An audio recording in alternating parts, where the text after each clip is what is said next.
our three lads the season's greetings. We have Dave, Terry and Tom. Woo!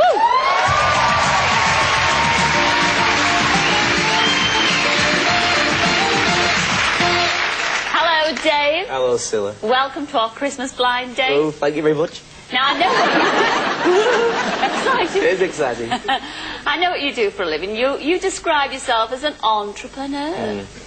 What kind of stuff do you entrepreneur? I run my own business in marketing, sales and media production, doing a lot of different things. Basically, if you've got the cash, I can sort it out and make it happen. That's what I love your red suit.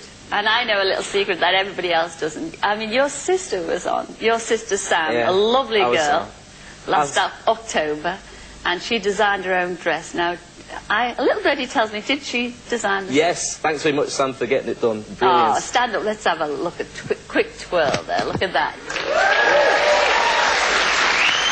Well, I'm not taking anything else off. That's as far as it goes. No, I wouldn't. Would I dare ask you to take anything off? But with my sister on and like me on, it's like the most desperate family in like Britain, isn't it? With a dog and the budgie on next, I think. Well, that can be arranged too. Blind Day can arrange anything. Enjoy the show tonight. Enjoy.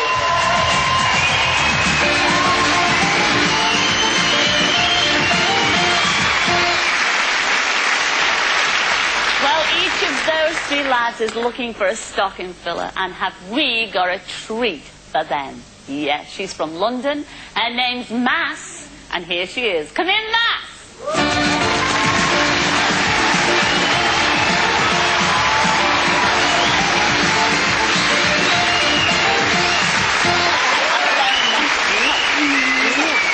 Sit on there, sweetheart, all right?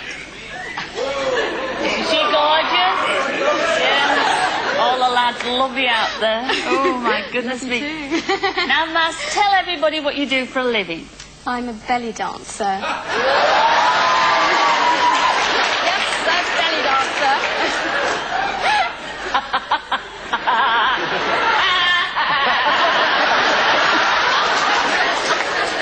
Oh, well, you're a little slip of a thing. I mean, normally... belly dancer without the belly. You look gorgeous. I mean, I've got to ask you. I mean, it is Christmas. Could you give us a little bit of, you know, the old belly? Could you do it? Sure. There you go. Well, as it's accentuated on the hips a lot, I need to tie this around my waist, my hips. What does that do then? Well, it just accentuates my hips, really. Oh, it does. You haven't got any. Well, exactly. I need to tie this around. Okay, ready? Yes. It's going to be difficult without music. Okay. Oh. Oh. Away. Away. Oh.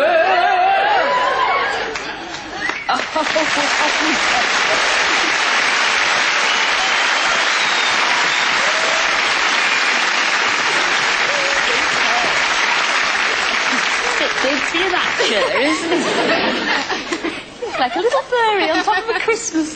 Yes, Christmas tree. Not quite a fairy. You look gorgeous. Now you've got 3 questions there. I do. Are you ready to fire away? I am. Well, off you go then. Okay. Mass. Hi, guys. Hi, Mass. Hi, Mass. Hi, Mass. Ooh, happy Christmas. You too. And you too. Okay, my question number 1. Like the 3 wise men, I come from Persia and am full of Eastern promise. If we went on a date together, what exotic offering should I bring to make it memorable? And that goes to number 1. Hi, Mass. Hello. Ooh. Well, if you're from the Far East and I'm from the North East, it'd definitely have to be the 3 S's. That's sun, sand, and a special curry and chips on the way home.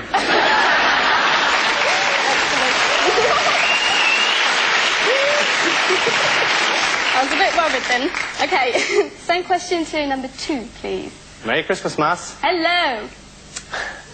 Well, again, you're full of Eastern promise. So with your Eastern promise and my Irish blarney, all you'd really need is a beautiful Persian rug. Because I'd bring a camera, and once we're in a dark room, something's bound to develop. Oh, my God.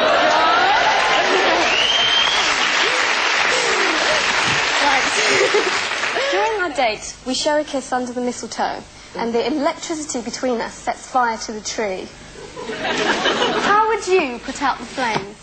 And I'll go in the same order to number 1. Right, Mass.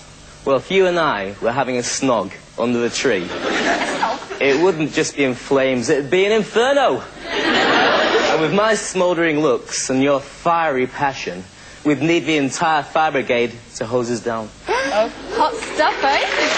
You better believe it. Okay. Number 2, please. Well, Mass, if you're on a date with me, I don't think you'd really want to worry about the fire, because I have my own personal sprinkler system. A bottle of champagne. Okay, that's better. But I just hope it's not as flat as my jokes.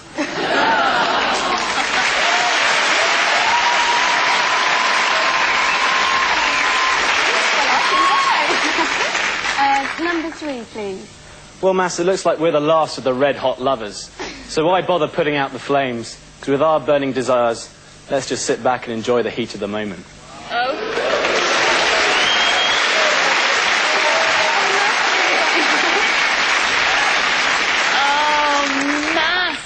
Mass, it's Christmas, Mass. Yeah, you can't have all Christmas. Even though it is the holiday. Who will you be kissing under the mistletoe tonight?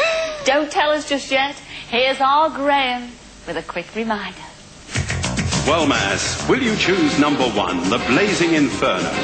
One thing you can be sure of, date him and sparks would fly. Perhaps you prefer number 2, the Irish Joker. He'd like to take you into a dark room and give you a quick flash with his camera. Or how about red hot poker number 3? He thinks you'd make a good Salome. Sounds as if he's lost his head already. The decision is yours.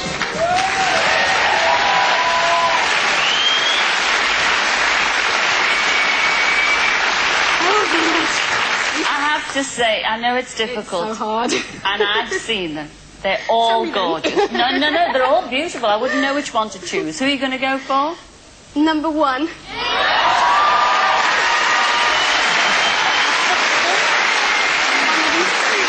don't know. That's up to you. You chose number 1. That was Dave from Cleveland. Come in, Dave.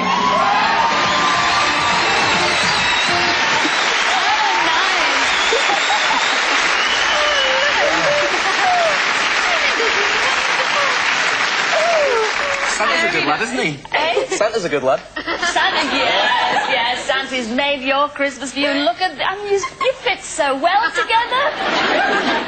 Where are you going on your date? Oh, make it a good one. You better make it a good one. Can I choose? Yes, Oh, yes. please. Oh, don't blame me. No, This little voice. not that one, not that. Oh, it's okay. What does it say? You have to open it first. What's it say?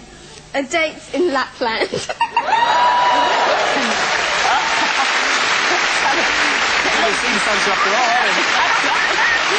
I guess you are. Oh, but Lapland, fabulous, all that snow. You're off to Finland for a festive blind date. You'll take a snow scooter safari to visit the wild reindeer. Oh, it'll be wonderful. Then it's back to your 5-star hotel where you'll be living literally in the lap of luxury. Very nice. It'll be a fabulous date. Pack your thermals and make sure you put your belly up and make sure you come back. Come back next week and tell us how you get definitely. on. Ladies and gentlemen, wish them well. It's Matt and Dave. Enjoy your date.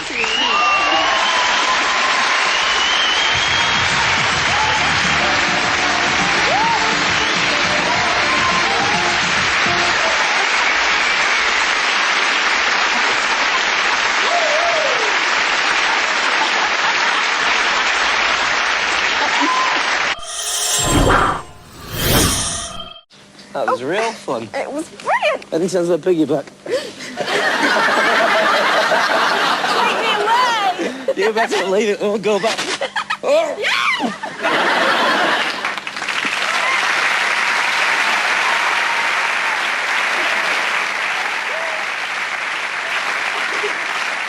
Well, Matt and Dave, it was all go in the snow. Oh, you're not kidding. Yeah, when you thawed out, did you warm to each other? Shall we find out? When the scream went back, I'd heard her voice, and I thought she was gobsmackingly good-looking. She was incredible when the screen went back. And I was well chuffed. I thought she was really nice. When the screen went back and I saw David for the first time, I thought, oh my God, it's the same height as me. One of the problems, I think, was Mass keeps falling asleep all the time. She's like a dormouse. On the plane we were travelling through, and she said, tell me about your lifestyle. So I started going on about my 27 years of existence on the planet. Turned around and she was fast asleep. I thought, oh, thanks very much. So anyway, I said, if you don't like it, tough. I decided I was going to go, and I've always fancied like going away for Christmas, and Lapland sounds like a great idea. And that sort of brings me up to date. That's my whole life story. Dave would probably say I was like bagpuss because I slept so much and I ate so much. But he doesn't understand it was the extremes of temperature. You'd go out and it was -40, and then you go in, it was boiling hot. I just wanted to sleep. Mass and I went dancing one night, and everyone was waltzing, but I like dancing. I thought I'll give anything one try. And I asked her to dance, and I don't know whether it was the fact she was cold or she wasn't in the mood, but she said that she didn't want to. So I left it alone. By the end of the night, she danced with every man and his husky. And I didn't put a sniff in there at all. David didn't try it on with me at all. That's because I didn't give him the chance to. I'm a very sort of warm, touchy, sort of physical person, and I wasn't that way with David at all. I just didn't want him to have the wrong idea. The most irritating thing about Mass for me was the fact that, despite the fact she was very good-looking and she was very nice, and she giggled all the time at all the right funny bits, it got a bit tiresome after a while. She was too nice. I would have liked a bit of a darker sense of humour in there as well. I suppose it's like fast food. You go and you get yourself a nice burger, but it goes cold after 3 minutes, and it doesn't leave you very full. If I was in a club and I'd never met Dave before and I'd seen him there, then I probably wouldn't talk to him.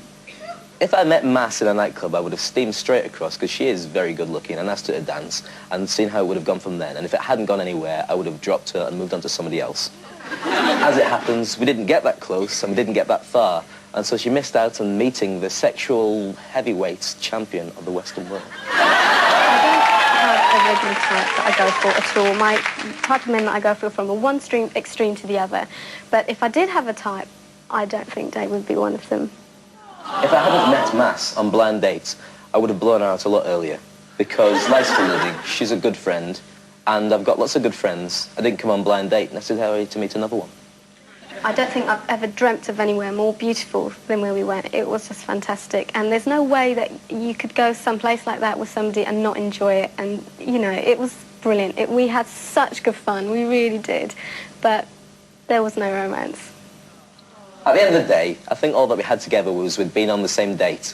And she's a nice lass, but I think if we'd stayed together longer, she would have got my nerves. Big style. Oh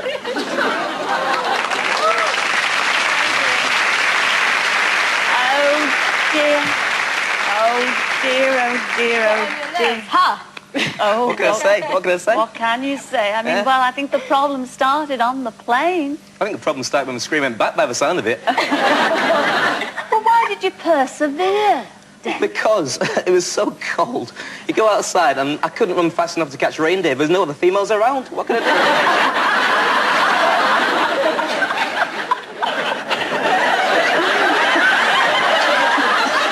Well, you've got to admit, Mass, he did make the effort. I mean, even in the club, when you went dancing, they played waltzes, you know, and you refused to dance. And in your words, Dave... Actually, you didn't ask me to dance. I did ask... Excuse me. I did ask you to dance. First thing when we steamed in, I thought this will be a bit of a giggle, and you went... No way, he's a liar. He's a liar. Well, what about all the men at the end of the evening? In his words, you danced with every fella and his husky. The villages all around, you know, with the huskies and stuff queuing outside. Couldn't believe it. And she danced with them all. Sorry? Did you dance with them all? No, I didn't. No, the nightclub closed. You said on film there, I mean, she was smiling and giggling all the time, and it was beginning to worry you down. Well, there's one thing that hasn't been mentioned, right, and I'll show you. If you sit next to Mass and you go... that is what happens. Now, one little clue from that, one little clue... She hates whistling. Now, she hits you if you do it. Now, I can see it when we get married, obviously. 2 years down the line, that'll be a thumb on the head. 5 years down the line, when there's loads of little kids running about, she'll be running through the house with a baseball bat saying, "Oh, whistle, there's one of you!" Like. I can't stand whistling. It does my brain in. And when Dave... Oh, stop it. 1, 2, 3. asked for it, Baz. You I asked for hated it. whistling. He did it more and more and more. But I did the rest of it from out of arm's length so she couldn't hit me. So I was all right. Now, Dave, you said that you fancied her when you first saw her, and since then she says she couldn't fancy you in a million years. How do you feel about that? I can live with that. No, she's lovely. She's a really nice lass, and somebody out there will be the ideal husband for a short while, and I think...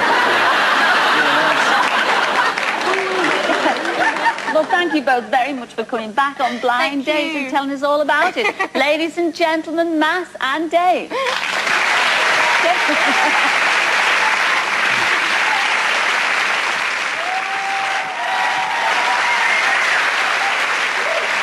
you. Thank you. Well, that's all we have time for this week, I'm afraid, but we will be back next week to see how Laura and George and Ian and Kate enjoy themselves. And, of course, we'll be arranging some more blind dates. So until then, it's ta-ra for now. Ta-ra now!